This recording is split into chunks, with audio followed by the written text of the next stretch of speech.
ตื่นมื้อเช้าแต่ละมื้อก็หาเลาะใส่ต้มใส่หม้อหากินเพื่อเลี้ยงชีพแต่ละมื้อพี่น้องใส่ตุ่มบ่อัดฟ้าสิบ่คักบ่โทว่าเลี้ยงเพิ่นสิมานอยู่บ่เพิ่นมาใส่ต้มมื้อทางเข้าแล้ว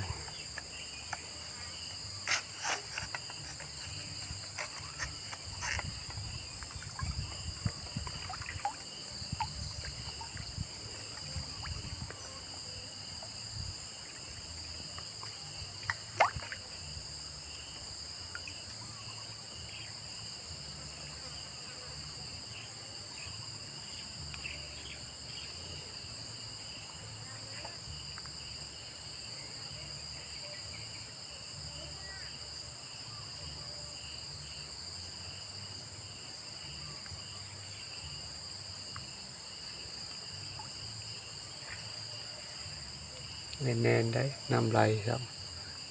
ตุ่มปิ้วได้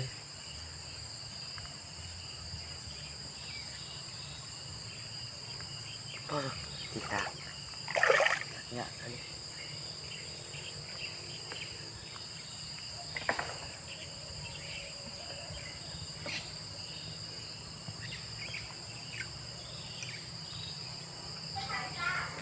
สักแน่นๆสักแน่นๆสักบ่แน่นจักหน่อยหูขี้มันเงิงได้มาย่ามเอาหูขี้พุ่งลงอยู่หัว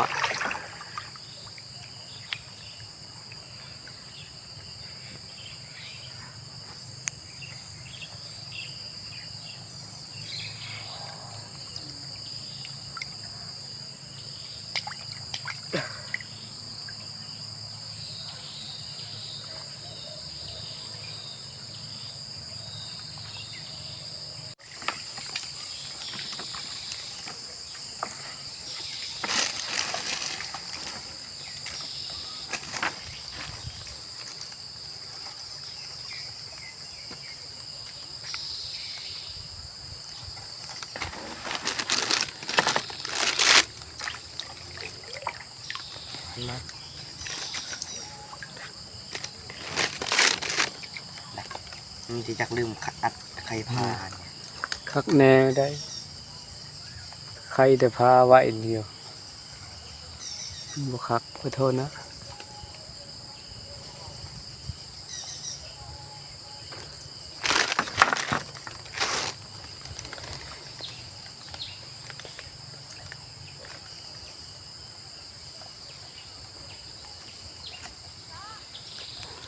เอามาฝึกให้หาอยู่หากิน ภาพนะ ก่อนสิเอาลูกเอาเมียต้องหาอยู่หากินให้เป็นซะก่อนเพื่อสิกุมลูกกุมเมีย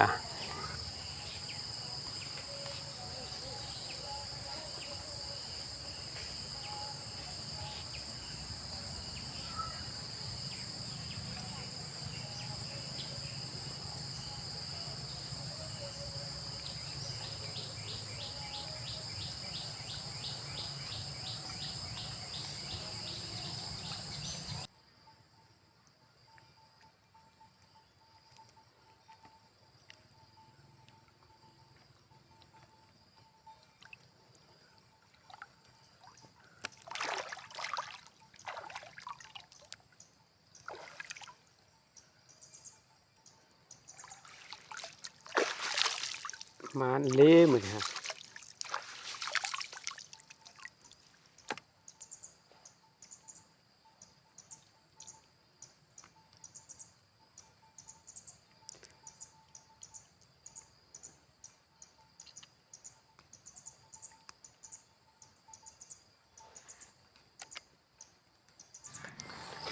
ยอดลัดตัดตอดมาเหาะตอนแรงมานี่มายามมองก่อนเด้อพี่น้องมานี่อันนี้คือตอนแรกเนี่ยมายามมองตอนมายามมองปลดป่าเพี้ยวปลดทางหัวมันก็ซ่าล่ะโอ้เอาหัวมันออกปลดป่า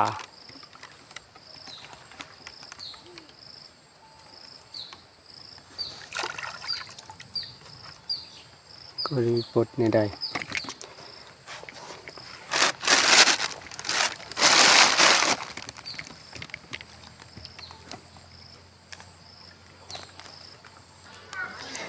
ปลากระถึกดีเลยได้ดังนี่ใส่อยู่แคมเซ่เลย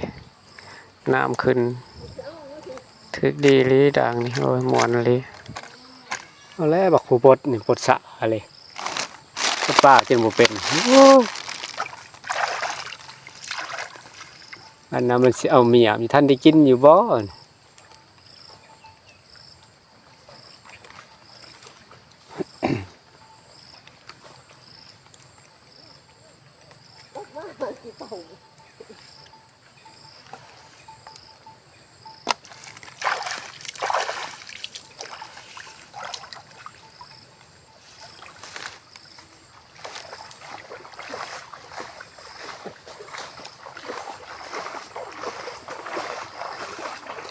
อ๋อฉันต้องขาดฮะให้น้ำมึงเอา เมื่อหน้าบัดนี้ มันถึงกระด้างเดียวเนี้ย เออคือจะดังเดียวนี่แหละ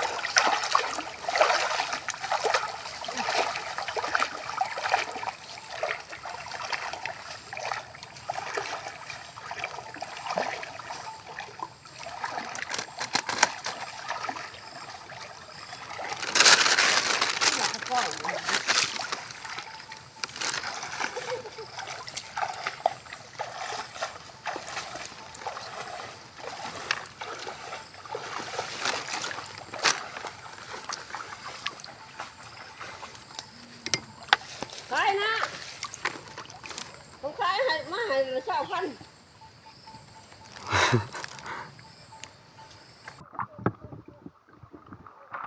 อย่ามันเต้นออก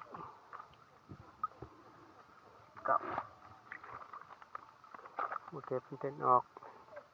ที่ได้ตายไปได้ผลงานมองดังเดียวได้นี่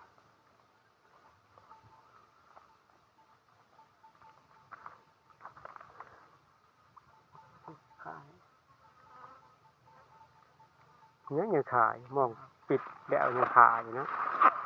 เจ็บง่อยขึ้นมองทงมองง่อยขึ้นใส่ไม้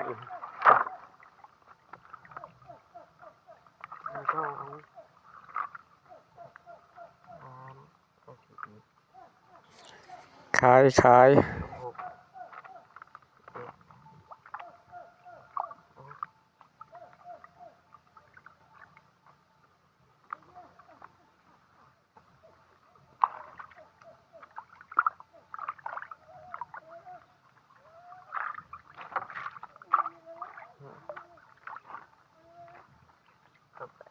เก่า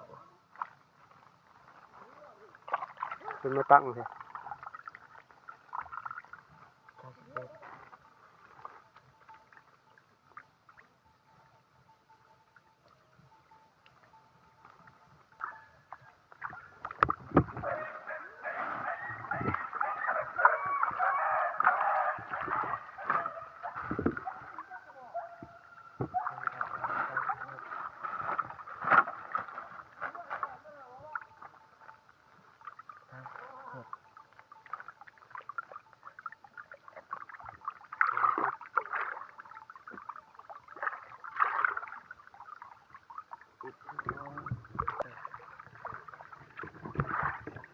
เป็นของอีก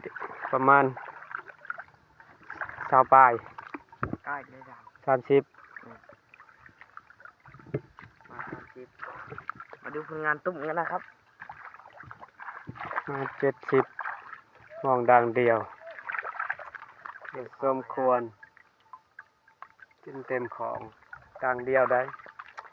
มาผลงานตุ่มอันนี้เบิ่ง เอาผลงานตุ้มเนาะ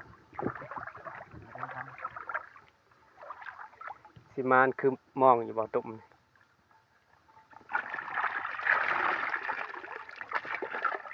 เป็นได้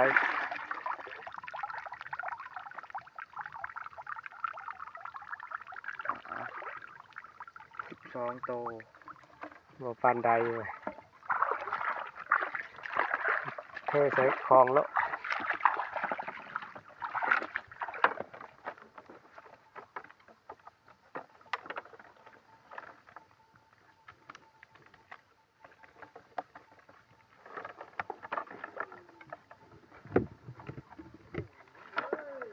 ทั้งตุ่มทั้งมองมานอยู่หมื้อนี้ก็บักเลี้ยงเอาเมียได้แล้วบักเลี้ยงกลุ่มนี้แล้วบักเลี้ยงสิใส่ตุ่มมาน มัน ไป ไปเบิ่งดังนะเบิ่งดังนะโอ้ยน้ำเฮาบกจำเนาะ บ่บอกพอดีเลยนับประมาณว่าเขาอ่อนอย่างหนัก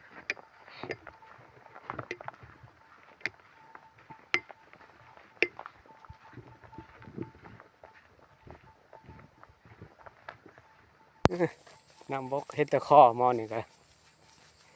บกไว้ลีน้ำก็ดียามมากก็มากขึ้นว่า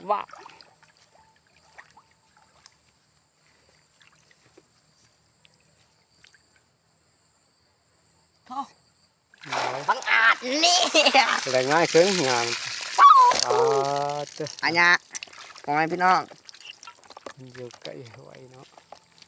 กินทีเลย งานตุ้มยินปึง ที่ตัวใหญ่ๆเลย ลงไปเห็นหลังจักสอง เออจักว่าห้ำด่างจักบ่เรียงจักว่าห้ำมึงด่างจักใส่ตุ่มมานเลยเปิดเบิ่งดูเปิดให้เขาเจ้าเบิ่งดูห้ำจักว่าห้ำด่าง